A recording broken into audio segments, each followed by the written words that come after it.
Donald Trump's trade deals are falling apart. When Trump signed trade deals with Japan, the European Union, and almost with China, they seemed really great for the United States. Finally, those deals will make the United States great again.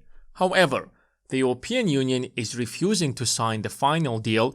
Japan tricked the United States to sign a deal that is horrible for the United States and favorable to Japan. And China is literally using this as an opportunity to create a new world order that will only hurt the United States in the long run. In fact, if you give it a closer look, these tariffs are hurting the United States from inside. And if you think that I'm exaggerating, let me show you what exactly has happened to all of these deals. So, if you're ready, give this video a thumbs up and let's get right into it. The first deal they signed was with the European Union, and it was a really great deal. Donald Trump raised the tariffs to 30%, but if the European Union will do a few favors for the United States, then the United States will lower the tariffs to 15%. On the other hand, the European Union should not impose any tariffs on the United States, so there will be a 0% tariff on all US goods. If you think this is a good deal, then you haven't seen the rest of the deal. On top of that, the European Union must buy from the United States $750 billion worth of energy over the next 3 years before Trump is out of office. So that's $250 billion for 2026, $250 billion for 2027, and $250 billion for 2028. And if you think that is too much, then on top of that, the EU is supposed to invest in the United States $600 billion. On paper, this is the greatest deal that you can possibly sign. However, it was non-legally binding agreement. Now, the president of the EU is supposed to take this deal, go to the EU Parliament and approve it, and that's only it will become legally binding. But most of the parties in the EU Parliament either completely rejected this deal or are ready to accept it unless serious changes are made. First of all, the EU is not going to buy that much energy from the United States. And secondly, they cannot force privately owned companies to invest that much money in the United States. The EU government cannot do that because they don't have the money. The only way to make that kind of investments is by the private companies, and you cannot possibly force them to do that. But here is the biggest problem with this deal. The court has decided that Trump's tariffs are unconstitutional, but Trump has time until the 14th of October to appeal that decision. But the European Parliament will only approve a final deal on the first quarter of 2025. So that is January and February. So if the Supreme Court will not accept Trump's appeal by the October of 2025, then the EU does not have to accept any kind of a deal. They can simply say to the United States, listen, your Supreme Court has called your tariffs completely unconstitutional, so why on earth should we invest this much money? But some people might say Donald Trump can still pressure the European Union, but that's not also happening because in April of 2026, the midterm elections are starting in the United States. If Republicans want to continue holding the majority both in the House and the Senate, then they have to be much more softer with their economic policies, which means that there isn't going to be any kind of a trade war with anybody, especially with the European Union. But if Democrats are going to win the majority in the Congress, then they can make Trump's tariffs impossible to implement. Of course, the final decision with the tariffs still remains with the president, and if you want to change that, then you need the supermajority of the Congress. But even if you don't have that supermajority, you can simply make it impossible to implement them. In fact, they can turn Trump's presidency into one giant scandal where Trump simply won't be able to do anything except fight these political wars. The second deal that Donald Trump almost signed or still negotiating is a deal with China. Now, the tensions between the countries escalated to the point where the United States raised the tariffs to 250% at some point.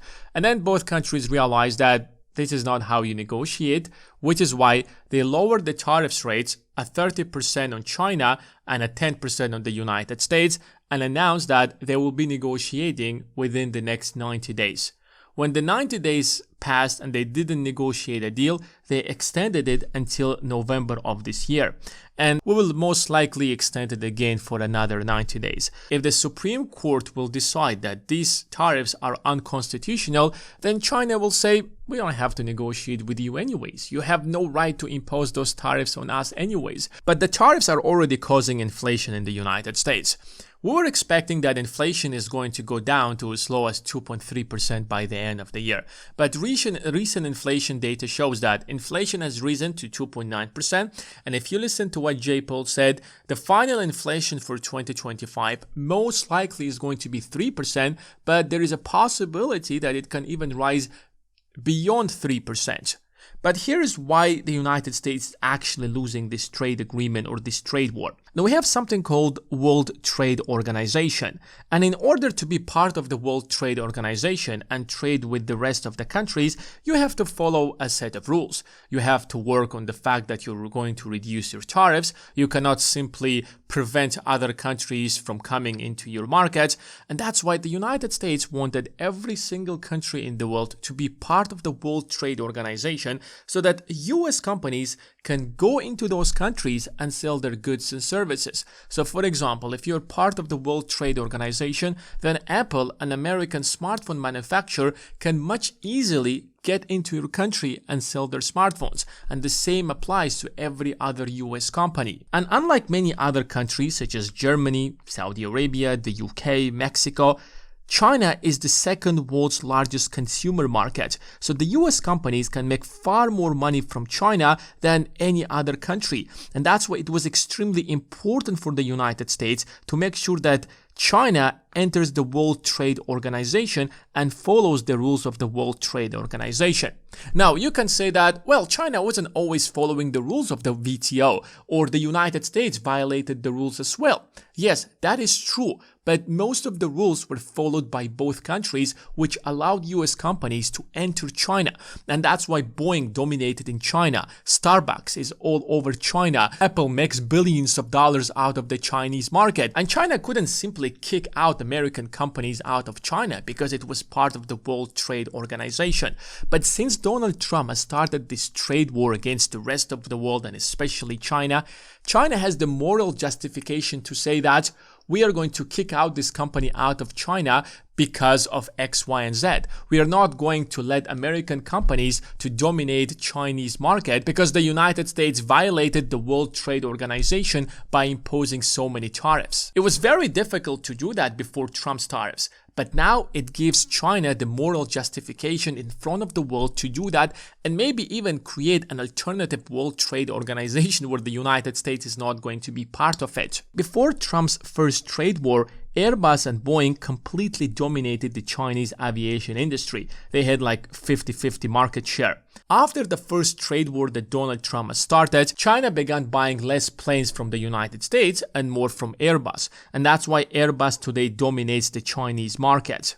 After the second trade war, most likely China will make it even more difficult to buy planes from the United States because it will view it unsafe and as unreliable partner and will start buying more Airbus planes. Or they will simply be investing in themselves and producing their own planes. In the next 20 years, China needs at least 10,000 planes in order to satisfy its domestic market. And Boeing could be making hundreds of billions of dollars out of China, but that's not happening because of Trump's tariffs. Another example, the Chinese government recently asked its tech companies to stop buying Nvidia chips because the United States is unreliable, so they will start buying the local chips from Huawei. The third agreement that Donald Trump has signed with Japan, and this seemed like a humiliating deal for Japan, a 15% tariff on Japan and 0% tariff on the US goods. On top of that, Japan will invest in the United States $550 billion, which seems like a lot of money. The only question is that the Japanese economy is struggling. Where exactly will get the money to invest in the United States, especially $550 billion? Like the total federal budget of the Japanese government is $700 billion. So $550 billion is almost as the entire annual budget of the Japanese government. And the profits of these investments will be split 90 to 10. 90% will go into the United States and simply 10% to Japan, which seemed like a fantastic deal for the United States and a complete humiliation for Japan. But now recently, they've actually signed a real document, and the real document says that it is a memorandum of understanding and not a contract. A memorandum of understanding is a non-binding, non-legally binding agreement, which means that both countries or both parties are not legally forced to do anything. It's simply a shared understanding that we have a plan and we will work together towards achieving this goal. And this goal is investing in the United States. So Japan legally is not required to invest that much money into the United States. And the agreement basically says that if Japan is not going to invest that much money, the United States will simply increase the tariffs from 15% back to 30%. So that's the leverage that the United States has over Japan. And now imagine for a moment if the Supreme Court will not accept Trump's appeal on his tariffs and those tariffs will be unconstitutional. And Japan will simply say, well, our memorandum of understanding was based on the fact that if we don't invest, then you're going to increase the tariffs. But now your Supreme Court does not allow you to increase the tariffs. So please tell me why on earth should we invest $550 billion into the United States. It actually makes no sense or whatsoever, which makes the entire agreement just a useless piece of paper or a useless piece of document that does not enforce absolutely anything. So what we have achieved out of Trump's tariffs? If the Supreme Court won't accept Trump's appeal, then we are going back to the pre-liberation day and most of these tariffs will be completely cancelled. As if Donald Trump simply created one huge chaos in the global economy that achieved absolutely nothing. But here is the real problem, that the damage is already done. Most of the US trading partners will be much more careful. They're already trying to diversify and move away from the United States. The European Union is trying to sign a better deal with India, with China. Japan is trying to diversify its trading partners and sell more in South Korea, China, and the rest of the world. As if the rest of the world found out that we have to be much more careful with the United States. It's very difficult now to make any case for these tariffs because they ended up simply as one giant chaos that did not actually benefit the United States. If you have enjoyed this video, make sure to give it a thumbs up and don't forget to check the links in the description of this video. Thanks for watching and I will see you in the next one.